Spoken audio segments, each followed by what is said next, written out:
Welcome to the Brandon Market Podcast, the show for short-term rental owners who want to turn their listings into legacies. I'm your host, Allie Haney, owner and co-host of multiple properties and founder of Brandon Market, where we help Airbnb hosts and short-term rental investors build intentional brands, smart marketing systems, and guest experiences that actually move the needle. Each week, I share practical strategies, real-life stories, and behind-the-scenes insights to help you attract the right guests, increase bookings, and run your rental like a business, so you too can be the best in your brand and your market. Let's dive in. Hello, and welcome back to another episode of the Brandon Market Podcast. I'm your host, Allie Haney, and today I have with me a very special guest. This is Brianna Amigo of Brianna Michele Interiors, and she is actually the designer behind Luna. So she worked with me to bring that vision to life. She did the vast majority of the legwork. So I appreciate her in that and help me bring something to life that I feel like has not really been done in the short-term rental space before, especially in a dome house that's super uniquely shaped. So I interviewed at least 3 designers, I think, before I went with Brianna. And one of the things that stood out to me about Brianna was her efficiency. Oh my goodness. By the time I signed the contract, she had my designs back to me in 3 weeks. It was crazy quick. And so I was super grateful for that, especially since we were working against a timeline against the end of the year. I'm sure we'll dive deeper into that process in just a little bit. But without further ado, I'm going to turn it over to Brianna so that she can introduce herself to you guys and tell you guys a little bit about her background and how Brianna Michele Interiors came to be. Thank you so much, Allie. Well, thank you for having me. It's a pleasure, so I appreciate it. But yes, I'm Brianna. I'm the founder of Brianna Michele Interiors. We specialize in short-term rental design, but we also do primary homes and residential and commercial, all sorts of things. But our bread and butter of our business is short-term rental designs. We've designed over 400 properties all across the U.S., so we're nationwide, and we specialize in design that's really backed by data and is really supported through making sure that you're making decisions and adding design elements that are strategic enough to increase your return on investment. So it's a lot about aesthetics and guest experience and hospitality, storytelling throughout the design, which I'm excited to talk a little bit more about today, but also making sure it performs for you and it's revenue producing. 400 properties. Holy moly. Is there a state that you haven't been to yet that's on your bucket list to design for? Well, we design virtually, so we're able to design everywhere. So I actually haven't been to a lot of these states that we've designed in. So it's actually been really fun to learn and understand kind of what's the local draws, why do people visit these areas. Your specific area that you invested in Fancy Gap, Virginia, those are all areas that I've personally never vacationed before. So it's been really fun to almost become market experts after the design process. Yeah, I'm sure you have that kind of macro bird's eye view of the entire short-term rental industry across the United States. I know that you design virtually, but is there a state that there's a house in that you've not designed in before, like Idaho? I feel do people go to Idaho? I don't know. Actually, we've done Boise before. So yeah, you'll be surprised. We've actually designed all across the map, but some markets come up more often than others. And there's definitely, you see more upticks in investors going into specific areas. Virginia is actually a state that there's a lot of short-term rentals in, and you see a lot near Shenandoah and the Massanutten Resort area, Blue Ridge. There's a ton of markets in those surrounding areas that there is a lot of saturation. Yeah, funny enough that you mentioned that. Massanutten. So I grew up in Charlottesville, Virginia. It's right in the middle of the state where UVA is. And we had been looking for a short-term rental to invest in for a while, but I was not exactly sure which market we wanted to be in. So I have a subscription to this daily email that I receive called the Offer Sheet Daily. And I get a list of anywhere from 9 to 15-ish properties every single day to my inbox that could potentially be short-term rentals. And it's great because it lists the purchase price, anticipated revenue, occupancy, what your cash on cash return is going to be. All of that to say, originally I had seen this property in Massanutten. I cannot remember. It's McGaheysville, I think, is the area. I wasn't able to make it up to look at that property, but I had my mother and father-in-law go up to look at it. There was a lot of work that needed to be done, like roof needed to be replaced, all the things. And so we ended up passing on the Massanutten property, but that made way for Luna. So, which also came through in that same email thread. And I was like, this is unique, and like I love the quirky architecture and all the things, and still in Virginia, which I'm familiar with. And so like I would love to dive into more of the specific designs around Luna. And I'm curious because I know that I come at it from a little bit of a different perspective because of the branding and marketing background that I have. So that was one thing I think I asked you on our consult call is like, how much creative direction am I allowed? You were super receptive to that, and I love that about you. But when I first presented the vision for Luna to you, did anything immediately stand out to you? Like, what was your reaction? Is this girl like off her rocker, or were you like, yeah, I can take this and run with it? No, absolutely. You had such an incredible vision. And so it was just an honor that we were able to kind of bring that to life for you. Because sometimes that's not the case. Like a lot of the time, our clients are coming to us with absolutely no vision, no idea anything about the market sometimes because they're buying in remote, areas that they found a good deal, the numbers are working out, and they really don't have that like localized just knowledge on the area and kind of what's the draw is and why do people come visit this area.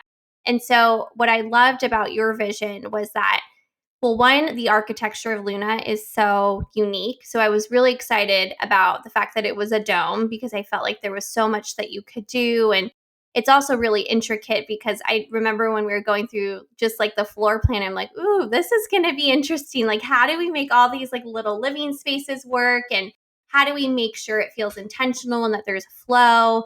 How do we ensure that everyone has a place to sit for a meal? I think that was like a big challenge for this house as well. And then how do we add all of like kind of the experience elements that you had in mind? Because what I really heard from you is not only you had a really clear brand identity and color palette in mind, but you really had a clear vision of what you wanted your guests to feel like before and after their stay. And because of that, like that really gave us just clear guidance of like, this is what we need to achieve. This is the goal. This is what we're trying to curate in far as design. And we, I think did a really great job of bringing that vision to life through materials and textiles and patterns and color.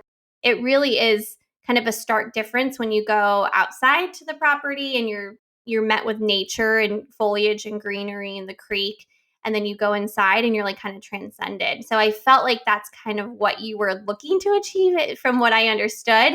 And I think we did, an incredible job bringing that to life and making sure it does feel like a kind of a transcending experience once you walk in. So I loved it. I was excited about it. I loved the colors personally too. I like, it's just always selfishly when you hear about a vision, you're like, ooh, I want this project because I think this would be so fun to have in our portfolio. And also we really love and are aligned with this, directionally. Because sometimes we'll get ideas that don't really feel super aligned with what our brand is. And I think that is sometimes kind of difficult when you're like, oh, we're not super theme based or gimmicky as far as design wise. And then we're being asked to do like a Frozen themed house or something. And then we feel a little bit disconnected, from the design direction. So this was very exciting. I was thrilled. Thank you. Yeah, I cannot tell you how I remember when I showed my daughter the designs and she was just in awe of that, like, this is ours. We get to like go here. And this is like the built-in bunk beds was one of her absolute favorite touches. And so like seeing how basically our family is the ideal guest avatar, seeing how our kids responded to it, just like made me a little bit emotional for us to be able to give that to other families to experience as well. But you touched on something that I actually have two questions after you were speaking just now. The first one I will tackle of like, what happens when someone comes to you as a short-term rental owner and they don't have the vision that I had for Luna? What does the process look like if it's a little bit more open-ended? How do you decide maybe not a Frozen theme, but some sort of color palette that's going to attract, like, what's the thought process behind that? Yeah, I mean, I think there is several elements to that. It's one, studying the market. I think just baseline information on kind of what is the local draws? What's the climate? Where are you proximity close to? Are you close to water? Are you in the mountains? Are you in the city? Just really understanding what's going on in the market. And then doing research on the competition, finding out what's performing really well, look at what the top comps are doing from a design and amenity standpoint. We'll probably quickly see a lot of themes, style wise and color palette wise, over and over again with some of the top properties. Especially if you look at we're about to start a project next week in Panama City Beach, coastal town, coastal market. You're going to see a lot of the blue, white, gray color palette over and over and over again. And so my take on that is I love to see that it's performing well for those other comps. But what can we do that's different, that's fresh, that's bold, that's going to introduce something completely different in the market? And how do we do that intentionally, but still feel connected back to the reasons why people came here in the first place, which is to be right across the street from the beach? And how do we do that in a way that still feels elevated? So, like balancing all of those few things, gap filling in the market, it's a little bit of a creative process. And we come up with concepts with styles and color palettes and inspirational images for our clients to, react to see if this is something that they're interested and excited about. And sometimes it leads to conversations that, we have to make sure that we know this is not your home, this is not your primary residence. So we have to kind of separate ourselves a little bit from that creative process to realize that there's an avatar that we have in mind. You may not be the avatar as the client, and just helping them understand that this is what we think is going to increase marketability. And sometimes it's just a trust the process kind of thing, because if I'm bringing something fresh and new to the market that's not been done before, there's not going to be a data point that says this is going to work. So it's really just having our clients trust the process, trust our expertise. We've done this time and time again. And we know that this is a great way to create an X factor, because especially in markets like, that are super saturated, Massanutten area or Panama City Beach, everyone has the exact same amenities. So amenities are really not going to be the X factor that sets you up, apart from the competition. So that's kind of how I approach those, those kind of open-ended clients and projects. Yeah, I was imagining that you probably do get a little bit of pushback from people that are doing this. It's like their first rodeo where they're like, I would never want to wake up and look at Abraham Lincoln wallpaper every day. And like, okay, well, you don't. You just, it's like, that's what makes you stand out on the OTAs or on your direct booking site with really beautiful photography, but you don't have to wake up to Abraham Lincoln wallpaper every day. And having that conversation I think enlightening to sometimes those newer investors, because they're like, oh, you're right, actually, because you come from a marketing background and so do I always say that this is your only marketing tool. This is the only thing that's going to be able to determine how you justify a little bit of a higher ADR than your competition. This is the only way, because you don't want to be competing on price. You don't really want to be competing on, oh, we have 20 headcount versus the comps in the area have 12, and that you filled every room with heads and beds and it's uncomfortable and the guest experience is lacking because of that. That those are all things that I think that are going to lead to the race to the bottom. So I think you really do need to look at this as like, this is your marketing tool. This is your way you're going to be able to hook people when they're looking for a place to stay, is through the visuals and getting them to be interested in your listings, to click through and learn more. 100%. So tell me more. I knew that you had a marketing background. I just don't know what that background is. So I want to hear more about that, of like your life before Brianna Michele Interiors. Yeah. So started Brianna Michele Interiors in 2019, really is just like a side business. And I was working full time in corporate marketing for 9 years. So I worked for several corporations in B2B, B2C, and I really wanted to find something that filled my cup outside of work, because I wasn't feeling super inspired working in marketing. So I worked in with residential clients at first and did a lot of primary homes. And it wasn't until 2020 when I discovered the short-term rental space. I started working with investors. That's when Airbnb and short-term rentals really started to kind of pick up and blow up. There were already investors that were doing it, but not super professionally, like I think the industry has transformed to be today. And the industry has changed so much. And we quickly found in 2020 that there weren't really any designers at the time that were super specific niche to this sector, I feel like, of the industry. And I started to kind of dive in, learn more, purchase my own first short-term rental.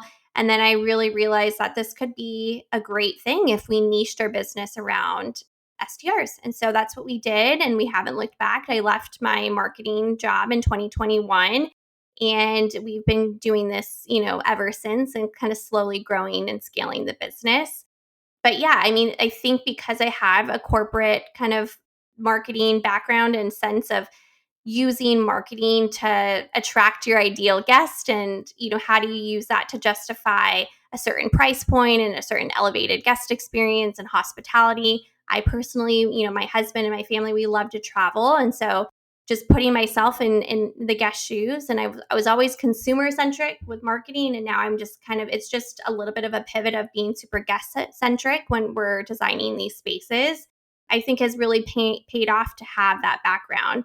And we believe that branding and all the things that you're creating too with your clients is incredibly important. It's not just about that in-person experience, but it kind of transcends into what is that online experience, that guest messaging experience. How do you market to them beyond that?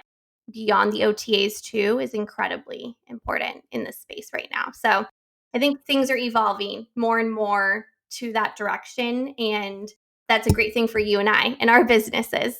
Yeah, absolutely. I can attest to the transition in the industry. We started our first short-term rental in 2019, and that short-term rental was not a train wreck because it did well, but it would not perform in today's short-term rental market because I DIY'd absolutely everything. And I truly don't think that there's an issue with DIYing if you're really committed to the guest experience. But at that point, I didn't even know what guest experience was. I had only really experienced Airbnb ever from the guest side of things. And even so, I'm trying to think back, like, I think the first time I ever used Airbnb as like a guest was like 2018. And I was in a shared space with somebody. So it's like totally different now. I think maybe 3% of listings are in a shared space at this point. And like when we were furnishing that first short-term rental, almost all of the furnishings either were like hand-me-downs from our parents that they were trying to get rid of, or Facebook Marketplace finds. And don't get me wrong, you can find some good stuff on Facebook Marketplace, but I was not finding the good stuff on Facebook Marketplace.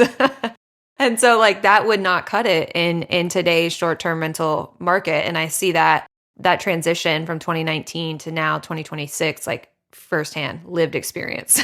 Yeah, I mean, it's crazy even just a few years ago to what it is now. I think amenities and some of these properties have become like mega resorts. It's wild, and I think more and more of that is happening in specific markets, and it does make me think like how much is too much, and how much, does it really make sense to do all of those things, and how are those things longevity going to do, 3-10 years from now.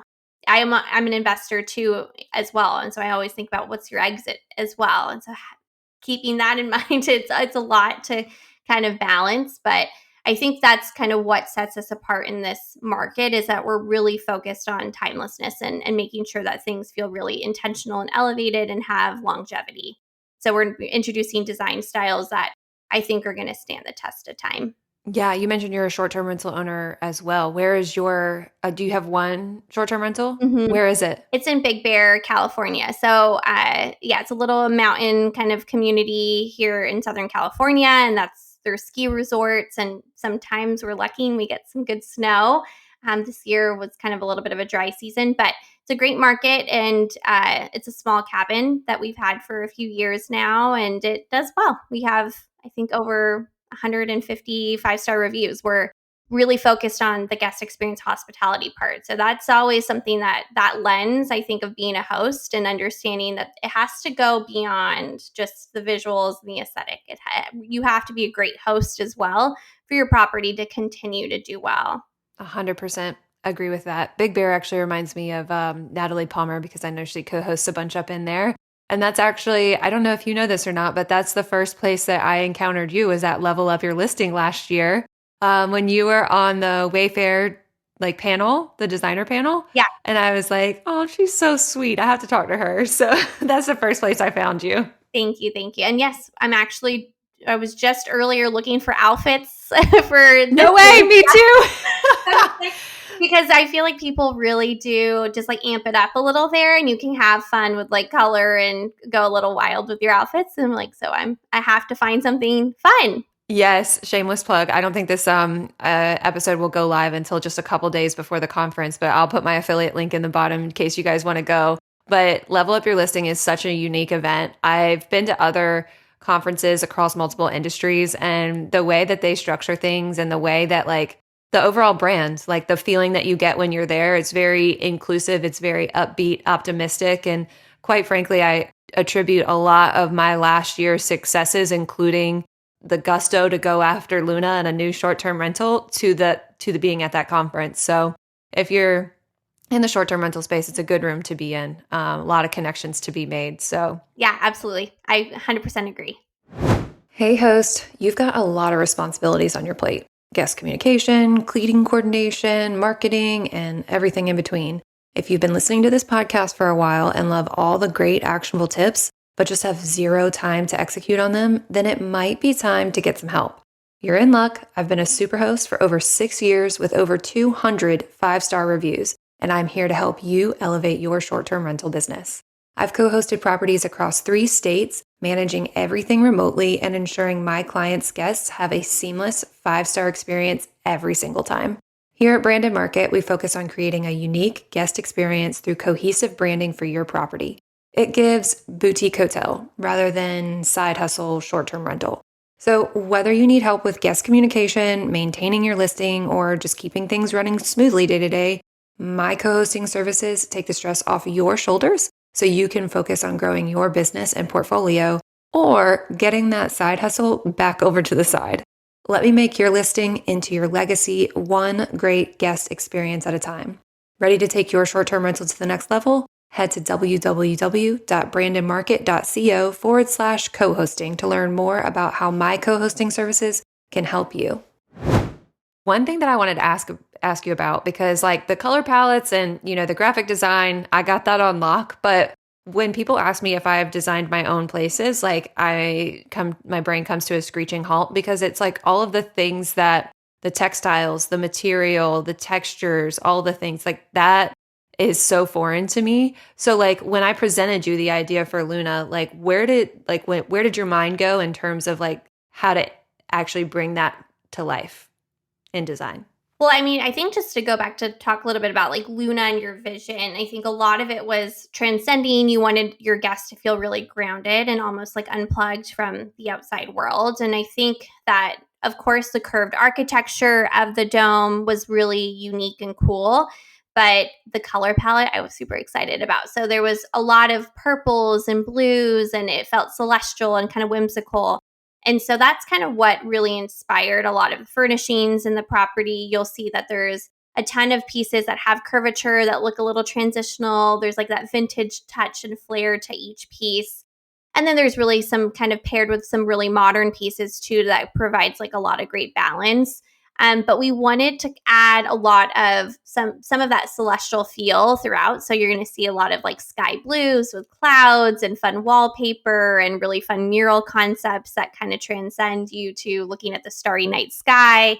So being inspired by that vision that you had and kind of sprinkling it through the art, the textiles, making sure that the color palette was carefully woven out throughout, the furniture pieces down to the colors of the walls. We did a ton of color drenching here as well, the built-in bunk bed. And so having kind of like I think in your initial form that you filled out, you mentioned like we want kids to be able to play right outside of that window, outside of the bunk bed area. And we were able to create that like a fun little workstation for them to pull up crayons and books and things that they could do together and read stories there. And I think that, lend itself to the experience, that feeling again that you were really trying to achieve. It's a lot of things. It's being inspired by nature. It's being inspired by, the vision that you had and the color palette. And how do we just kind of continue that throughout the selections that we're putting together? And it is from the biggest of details to the smallest of details. You'll notice the coffee table books. You'll notice like the cookbooks. the coffee grounds. Every little thing has a meaning and ties back to that vision. And that's really kind of I think a really X factor for us as a design firm, is that that's been always super important to me, is the little things really do matter. This is what the things that are your guests are going to notice and they're going to appreciate. And this is what will draw them to come back or write that 5-star review. So however we can do that, I think is important.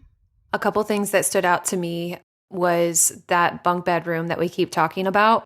That bedroom was 74 square feet. And I was like, not only do I want 4 people to sleep in this room, I want there to be room for kids to play.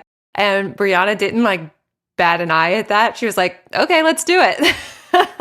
And so that to me as an operator or a short-term rental investor would be an overwhelming ask. I wouldn't know how to fit all of those pieces into one room, but not only did you do that, but you did it and you made it look great and feel like the flow was super duper easy.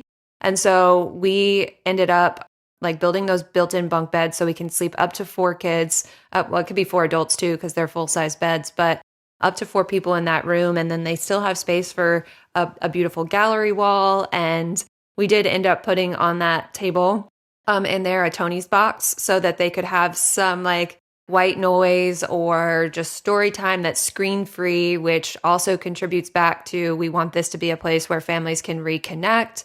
And as we were, choosing a short-term rental to purchase, we loved the overall location where it was within a 2 to 3 hour radius of 5 to 7 major cities. And so it's exactly like what we want people to leave the city to come out to this like relatively rural and remote place to be able to just be them and have fun and get dirty in the creek and come inside to the big bathtub that we installed and shower everybody off. That bathtub, oh my gosh, that's one of my favorite parts of the whole design, as well as the tile in the bathroom. Oh my God, it's absolutely beautiful. I'll have to link the listing in the show notes so that you guys can go see Brianna's incredible work. Fitting all of that into 74 square feet, that stood out to me about the design. One of the other things was that, like she mentioned, one of their differentiators as a design firm is all of those kind of small pieces of attention to detail, which again, I can attest to. I was thinking when you sent me the initial design and I was looking at the PDFs that you had sent me, there were multiple pieces of artwork that I was like, where did she find this? Because not only did it match the color palette with those deep blues and purples and a little bit of magenta in there, it was also space themed. And I was like, what in the world? Like this would have taken me, I can't tell you, it would have taken me weeks to be able to source these things. And she did the entire house in just 3 weeks. So when she says they have the attention to detail, like that's the understatement of the century, because even down to like there's this one piece of artwork that's like Meet Virginia or Visit Virginia rather. And it again still has those blues and purples. And I'm like, when I was seeing the professional photos come back, I was like, I can't believe that the K cups match the artwork, match the wall color, match the cabinets. I know. We go a little overboard and a little, we go the extra mile there, because it really does, like when, like you said, it comes through the photos and you're just like, how is this all working? Down to like the utensil holder in the kitchen. Like I think we did, which was purple. Yep. Yeah. I'm like, we love that part. That's like the best part of like tying all of the little things together. And that's what like I think makes hiring a designer worth it, because it's a lot of work to go and find all of those little pieces that feel really curated, and they're all not from the same place. That's another thing that we really like to focus on, is we want creative freedom, the autonomy to source from anywhere. And that's how you get curated design, is because you're able to pick and choose little things from everywhere. Etsy and Wayfair, some pieces, and some other, boutique, Society 6 for local art. And I think that allows us to kind of put together something that feels not like from a big box store, which in this space, a lot of the time, other things are being prioritized. Availability and making sure it's all there ASAP and inexpensive. And because of that, I think it leads to properties not looking elevated and not looking super tailored to the avatar, but also not looking curated. And I think, curated design is really what we really like to specialize in. Yeah, absolutely. I think was it Society 6 was where some of the artwork came from, is that right? And I was like, I don't know how she just her doing all of these like small little sourcing things is worth it to me in terms of the investment. Because like I said, if I was doing this on my own, I tried to do it on my own. I did do it on my own for the Kentucky house.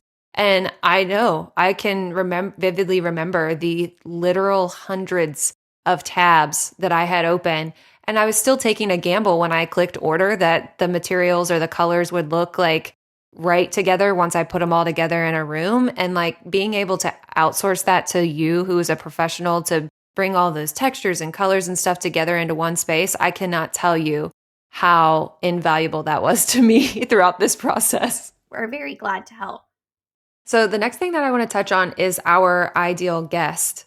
I mentioned that we wanted to market directly towards families. Like our family is pretty much the ideal guest, which makes it easy to know what we envision for this space.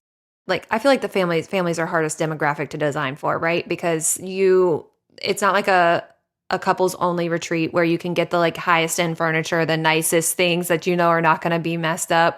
Because kids, let's face it, kids and dogs, they are pretty rough on things. So like how do you marry that like elevated design with actual functionality, especially within like a family type of guest avatar demographic?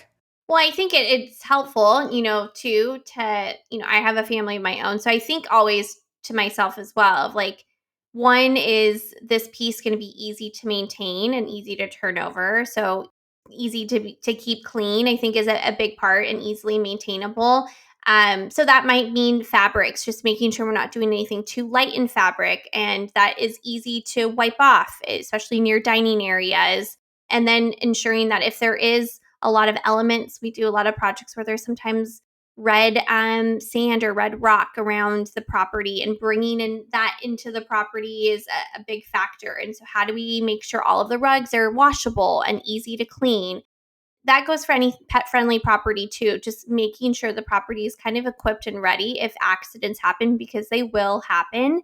And looking at reviews of the pieces that you're sourcing from a weight limit perspective, what's the weight capacity on this bunk bed, or what's this weight capacity on this dining chair, making sure it's super inclusive and easy to kind of be rough with, and things should be able to withstand the wear and tear.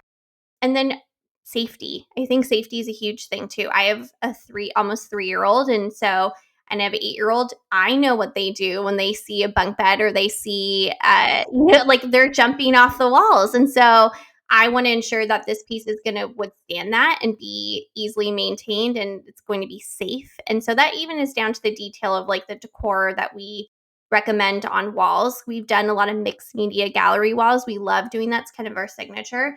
But sometimes we're sourcing things that could be potentially a safety issue. And then I always just like halt and be like, let's take that off. I think the toddler could go easily pull that off and hurt themselves or hurt someone else.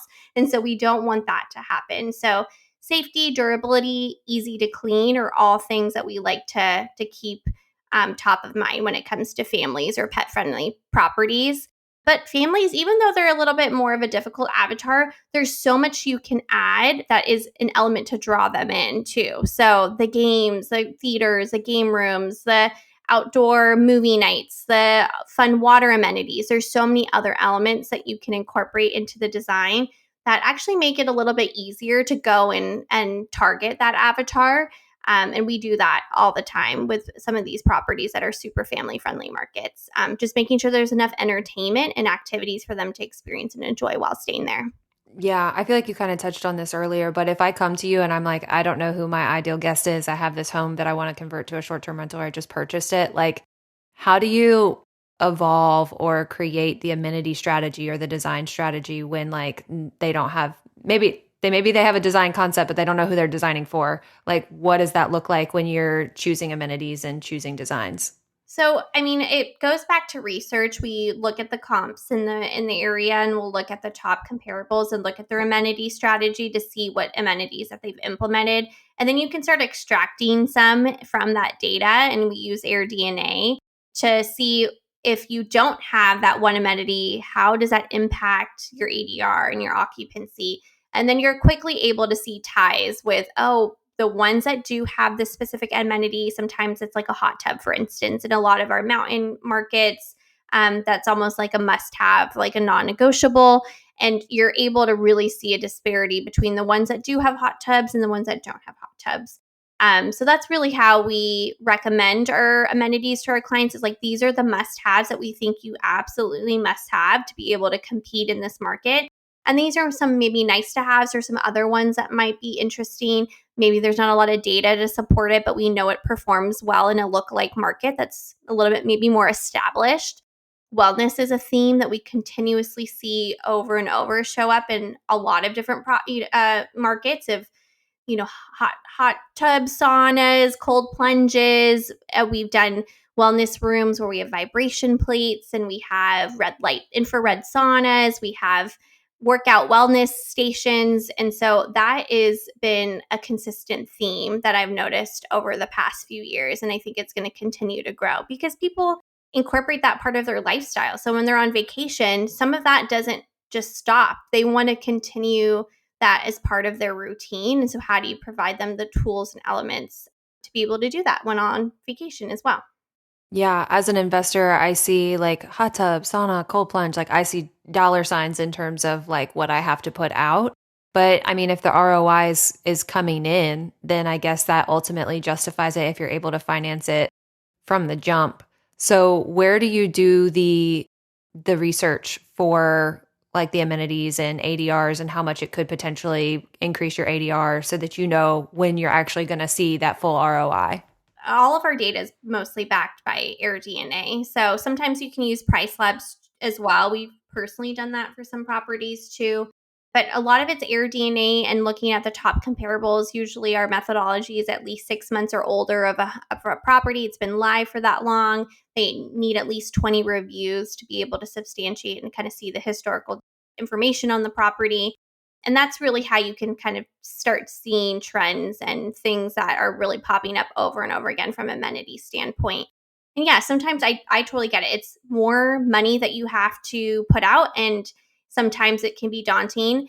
But I think what's really critical, and I've seen a lot of this happen, especially with newer investors, is that they're not including those amenity costs or the furnishing costs or the cost to hire a designer and what those investment costs look like into their deal analysis. It shouldn't just be the price of your home and your holding costs and a little bit of a CapEx budget, but all those other things need to actually be identified before you go into this property and buy it, because you need to ensure that you have enough capital to do this right.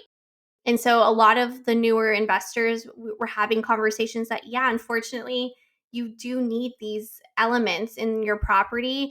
And if you're not able to do them now, what I always recommend is, in your back of your head, in the back of your head, that you need to implement these at some point in the future. And so as you cash flow, I recommend, instead of putting that into your pocket, but I think you need to put it back into the property when you have enough cash flow to do that. Yeah, admittedly, I was one of those. I knew that we needed a hot tub. We're at Luna, we're in the mountains, but I had like, I think I even said this to you like on our consult call. I was like, it's got to be phase two. Like, I just know we're going to run out of money. But it was like, I even asked, I said, can you go ahead and design the exterior space for me so that when we're ready to be able to reinvest, like we have the plans all set and ready? And you were so gracious to be able to do that and design for us so that we can hit the ground running when we are, cash flowing and able to reinvest. So, like, just for any listeners out there, please don't think that, like, if you're an early investor and you make that mistake, that it's an end all be all mistake.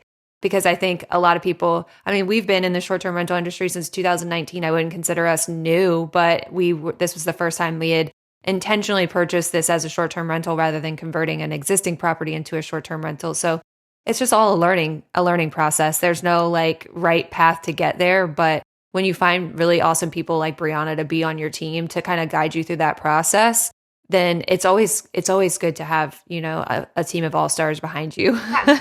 No, it's huge. A huge part of the conversations that we have all the time is that our process lends itself to giving you freedom and knowledge of where your dollars are going. So you get that shopping list at the end of the day and you decide, do I order everything? Do I order a few things? Do I order 90% of the list? And I think that is from an investor standpoint, it's a positive thing because it allows you to decide, okay, I'm going to move forward with these things, hold off, and I know that this is something I'll come back to as we cash flow. And that I think having the vision, having the overall vision, even if it has all the bells and whistles that you can't quite afford to do quite yet, at least you've gotten the vision pen to paper. You know what you need to go and work towards as you continue to operate the short-term rental. Yeah, and just a little like peek to our like behind the scenes. I loved, like I already mentioned that the tile was one of my favorite things about the design, the tile in the bathroom. I absolutely love the LVP that we had throughout the rest of the house too that you had suggested. And I knew that that was going to be about a $10,000 expense. And so I had kind of mentally put that like before the hot tub, but like not immediate. And then I got in there and I was like, no, we got to pull the trigger on it. We got to find the money because it just doesn't, all of this beautiful design is like you look down and you see gaps in the floor and I'm like, we can't do it. I can't, I'm too much of a perfectionist to do this. So it's like it's all a process and you just got to make the judgment call when you're in there. But I was just super grateful, like you said, like just to give you a glimpse inside of Brianna's process. She gives you the like actual visuals of the design so you can envision what the space is going to be. But then she translates that into a Google sheet where she breaks down every single room with every single item in that room, whether it's a piece of major furniture like a bed or a couch, all the way down to like the candlesticks that you put in the candelabra. Like it's Yeah. that defined. And that way you have, like she said, the purchasing decision of whether or not you're going to implement all of those perhaps like little trinkets or extras, or if, you feel like that's not something that you need to do right now, like you can hold off on that. Like it really is like a pick your own path once you get the design back. So I don't want people to feel like they are underachieving if they're not purchasing all of that at once. Although, of course, it does help with ROI, but But at least you know that right, that's something that you can always go back to. And so I always, I get it. Sometimes you may not have enough to do it all. And I rather just instead of being tied to a limited budget and not giving you all of the ideas, I feel like it's almost a disservice to the client by saying, yes, we can reach that budget and stop there. But we have so much more with like creative ideas to be able to continue that overall vision and bring it more to life. I think that's what's more important in my perspective. And so just giving you that freedom to cherry pick what you want to move forward with or not. Absolutely. So I'm going to put you a little bit on the spot here, but I want to hear about one of your all-time favorite projects, and you're not allowed to say Luna because I know she was your favorite, but No, really, it was an amazing project and it's definitely one of our favorites that we worked on last year. It's so hard. It's so hard to pick a favorite because there's so many good ones and so many fun ones that ended up being incredible. And I think it's not just like the project itself and us designing, it's working with the clients that one appreciate and value the work that we do, and two, seeing them bring that to life in all the ways that they can to bring your vision to life, to make sure that it looks as close as they can to the design that we put together. And so sometimes our clients are doing that themselves. And I know that was like a family affair for you guys. And I loved that. That was so fun to kind of stay tuned and watch that process. That was amazing. But some clients just, they don't have the desire or the time. And so they hire that out. And so seeing who they hire for that and a partner that really kind of pulls it all together, we have a lot of really trusted resources when it comes to installation. And then carrying that through to the last step of photography. Like photography is so critical, professional photography. Having someone understand that no, not only do we need like the zoomed out shots of the space, but we need the small vignettes, the moments, the small details that we added because there's so much attention to that within the design. How do they capture that? How do they capture the experience? If you have a fire pit on, turn that on with the twinkle lights, making sure that you have maybe a little s'more setup or the dining table set. There's so many little things that we appreciate when clients do all that. And so whenever they do, they all of a sudden become our favorite because we're like, oh my gosh, they did everything. They ordered everything. They implemented everything exactly to the vision. And then they invested in the extra mile of really going forward with a really incredible photographer. And that's when I'm like, it's just such a relief and it feels full circle and it feels really just rewarding because we were a part of that vision. And so there's been so many that we've done, but I think, last year we did a few really incredible cabins. We did one in Newry, Maine, and we have another cabin that we're doing there now as well, which is near, I think it's Sunday River Ski Resort, and it's a really beautiful ski town. That was a really fun project that we did. We have some really fun ones coming up we've done projects in Florida and Bradenton, Florida that are super saturated markets. A lot in McGaysville in the Massanutten area. There's just so many that we did last year. I think that and the Poconos continue to always be top markets for us. So it's fun and challenging because you're like, well, I've designed here so many times. Like, what else can we bring that's fresh and new? But yeah, there's been so many. We're working a lot in Broken Bow recently. I feel like that's a very up and coming market with there's so many properties there, but now I feel like there's so many really well done properties in Broken Bow. We're seeing a lot of like the more seasoned investors go into markets like that. Just yeah, so many exciting ones. But we've noticed that we attract a lot of like the more moodier kind of like boutique vibed clients that are looking for that aesthetic. And so we're hoping for a little bit more, fun, colorful pops next, this 2026 with just kind of just continuous to challenge us in different ways. So we're working on fun Texas properties right now. This week we're in a Houston project. So just, fun ways to kind of incorporate those local nods to the market. But the favorites just end up being the ones that just like carry it through impeccably. And we have just great relationships with those clients that continue to want to work with us over and over again. And that always just feels like really good. It's the best compliment.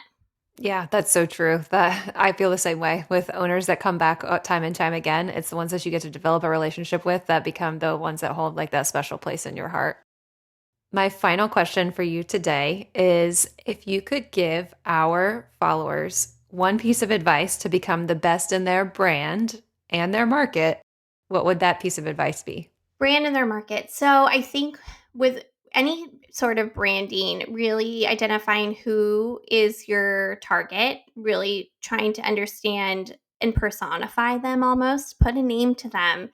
Figure out what they like and don't like. What are their draws? What are things that are important to them? I think personifying them first and foremost is the very first step.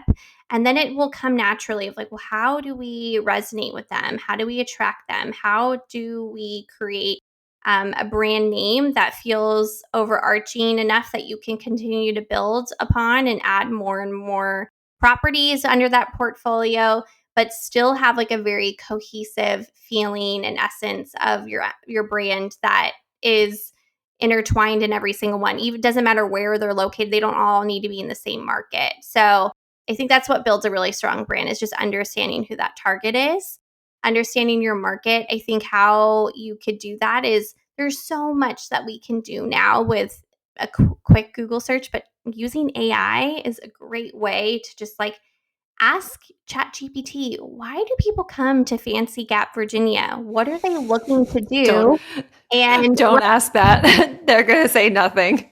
Chat says nothing in Fancy Gap, which is why we had to make Luna as good as she is. yeah, but that's because you built the destination in that market. So build the experience. If there is missing experiences in that market, for instance, how do you create that destination where people are not visiting Fancy Gap? They're visiting Luna. Like, just keeping it really straightforward to that. I think making sure that your property has all of the conveniences of home, all of the experience elements that they're looking for in a vacation or place to kind of unplug and rest and recharge. And I think, doing that is an incredible way of like really understanding your market as well sometimes. If there is not a lot to do there, which sometimes we've designed in areas that they're really in remote locations, that they're really there to like experience and hang out with each other. We've done a lot of intimate romantic stays in markets like that. And so making sure that there's enough experience that's intertwined in the design is critical. Yeah, absolutely. Well, thank you so much, Brianna. I'm going to definitely piggyback on that piece about knowing who your ideal guest is, like giving them an actual name, knowing what they do for a living. Like it sounds silly, but it then allows you to put yourself in their shoes and walk into what they would want to see when they walk into a vacation home. So that was a great nugget of advice. Thank you for that. And thank you for coming on the show today. I really appreciate you taking the time to pour into us and talk a little bit about Luna, because I love talking about Luna. But if our followers would like to follow you and potentially hire you, where can they find you online? Our website is BriannaMicheleInteriors.com. It's Brianna with double N and Michelle with one L. And we are always continuously posting a lot of our work on social media. So our Instagram is probably the best place to find our latest and greatest. We're very active there. So Brianna Michele Interiors is our Instagram handle. And we're going to slowly start introducing Pinterest this year. That's going to be a fun new avenue for us as well to kind of drive more inspiration and kind of reach some other eyes that potentially are not super invested in the industry, because social media and Instagram is actually a huge tool in the short-term rental industry, but Pinterest has kind of far beyond that. And so we're going to continue to do that. But those are the two great places to come and find us. And you can find a contact us form on our website. And that's where you can set up a call. And it actually directs you straight to our calendar where you can set up time with us. And yeah, that's where you find us. And one more thing that I know Brianna has not shouted out, but I want to shout out for her, is that if you are a new investor or if you're about to purchase a new short-term rental, she has a really awesome Airbnb essentials guide like checklist. Remember, I mentioned that spreadsheet earlier where she did a very detailed list with actual links that I can order from. She basically does that for free for you for all of those things like sheets and towels and cookware and all the things. So if you want to download that for free, I will be sure to put that link in the show notes as well, because that's a super useful resource. And like I said, thank you again, Brianna. Oh, thank you so much. It was so great chatting with you. Signing off until next week. Thank y'all. You just completed another episode of the Brandon Market Podcast. If you found this helpful, please rate, review, and subscribe to help others find this show and so that you never miss an episode. Don't forget to take a look at the show notes for all the resources mentioned today. See you next Wednesday, and as always, I'm here cheering you on as you build your dream brand and business.